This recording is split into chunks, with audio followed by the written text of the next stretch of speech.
मैंने ओट्स लिए हैं। ये 1 कप ग्रेटेड जैगरी है। हाँ। ये हाफ कप पीनट्स है, इसको मैंने रोस्ट करके रखी है। रोस्टेड ली है। ये हाफ कप कोकोनट पाउडर है। ये 5 से 7 पीस काजू और बादाम के हैं। ये हाफ टी स्पून इलायची पाउडर है। ये सबसे पहले मैं ये ओट्स रोस्ट करूंगी।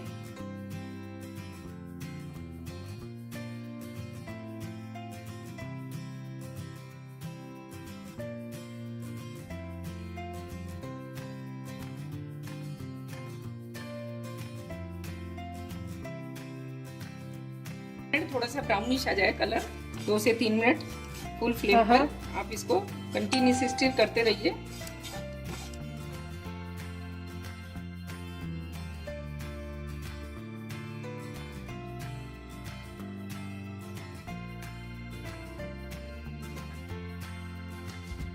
देखिए अब इसमें खुशबू आने लग गई है और तो अपना ये ओट्स सिकने लग गया है। देखिए इसका कलर चेंज हो गया है। अब मैं इनको निकाल रही हूँ।